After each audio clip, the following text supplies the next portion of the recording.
objects that can't be identified, you don't know what they are, have penetrated airspace over Edwards Air Force Base and have gotten close to the runways.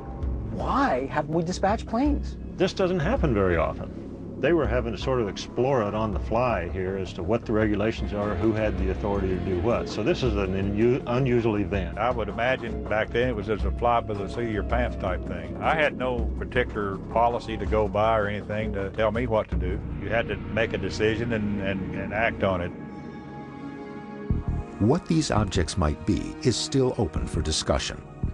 But with no protocol in place and the objects seeming to pose no immediate threat, it's determined that no further action can take place until the UFO officer contacts the tower. They are scrambling their UFO officer out of the pad and see if he wants to request space ops and going up and looking.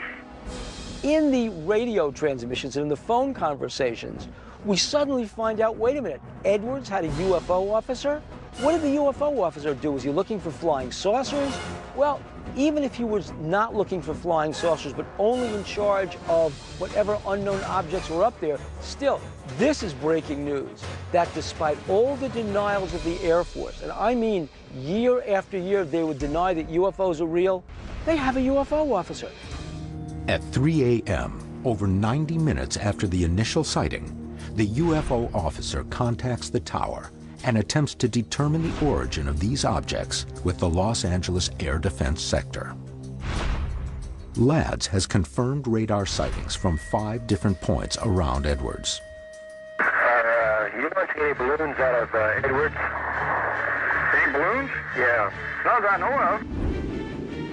Edwards don't have a Raven sign unit.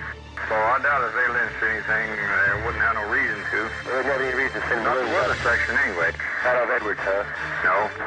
I see. That was the director down at Los Angeles Sector talking to the weatherman on Edwards and asking had they launched a balloon. And he said, no, we don't have a Ravenson site, which is a weather site that sends up balloons and does that kind of thing. We had no reason to do it. Edwards don't have a Raven sign unit. They have no reason to launch any weather balloons. So he plainly says on the tape, they did not launch a balloon. Okay. However, in the written report of this thing, it plainly states that balloon was launched from there that night.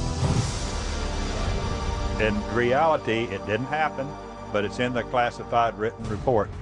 The official United States Air Force report clearly dismisses the multiple accounts as sightings of a weather balloon. If these objects were in fact weather balloons, why the next decision? To scramble a fighter jet.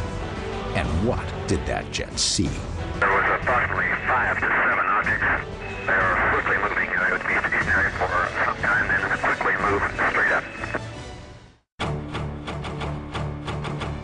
On October 7th, 1965, multiple eyewitnesses report several objects above Edwards Air Force Base. A formerly classified document from the United States Air Force clearly states that this object was a weather balloon, although according to the tower audio, Edwards was not capable of launching such a craft. You don't see any balloons out of Edwards? Any balloons? Yeah. Not that I know of. Edwards don't have a Raven sign unit. So I doubt if they didn't see anything, they wouldn't have no reason to. But the UFO officer who has recently contacted the tower is looking for a more rational explanation and continues to pursue the weather balloon theory.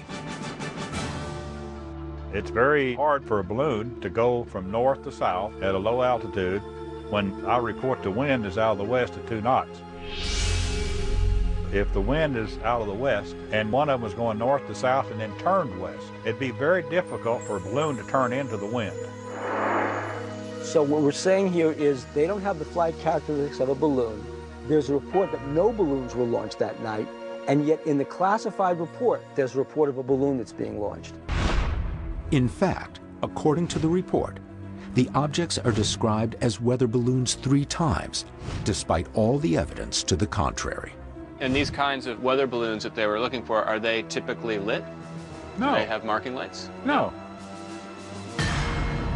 The only other explanation offered by the UFO officer is that this object could have been a man-made aircraft, contradicting what is reported by Sorrells and the alert pilot on the runway, Darrell Clark.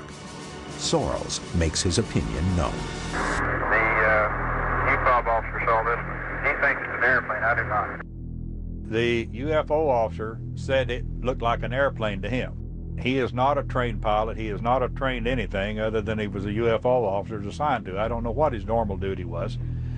But here you got an air traffic controller that says it's not an airplane. You got an alert pilot standing on the ground that says it's not an airplane. But the UFO officer thinks it's an airplane. Now, Bill, do you think that part of the UFO's officer's job is to say things are airplanes? Remember, the Air Force was in the UFO business, the flying saucer business, in 1965. They didn't get at it until 1969. So do you think part of that person's job was to discount these things and not pass along stuff to Blue Book? I think that's speculation, Bill. I'm with Chuck that the guy was not trained. He had probably no aviation-related duties whatsoever. And all he knew about airplanes was that they had a red light, a green light, and a white light. Mm-hmm. And he said, looks like an airplane to me. There was no conspiracy, it was just flat inexperience, and he didn't know what he was talking about. Whether the object is an airplane or something else, the consensus in 1965 is that they need to get a closer look at whatever is hovering in restricted airspace. But the only live planes at Edwards are armed with nuclear weapons, which require high-level authorization to launch. These alert birds are specifically designated to protect the U.S. from an incoming attack. They are armed with nuclear weapons in the event that an immediate strike or counterstrike is necessary. To launch one of these nuclear-armed F-106s over U.S. airspace is far too risky without knowing anything further about these objects.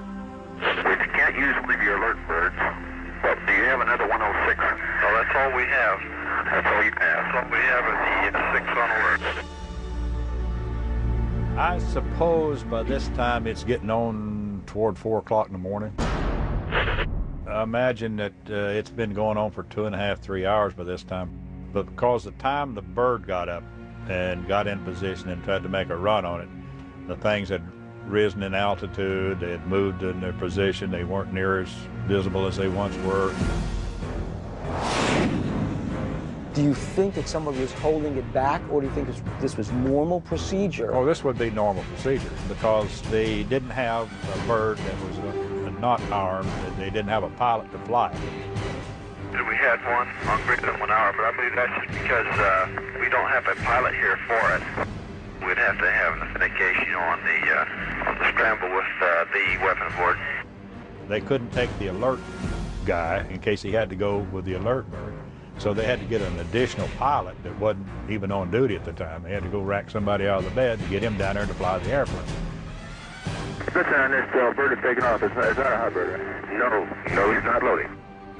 When the go-ahead to launch a plane to intercept is finally given, the turnaround time is significant, as it is after 3 a.m., and the pilot and ground crew have to be awoken to get the bird in the air. They were geared to look outward.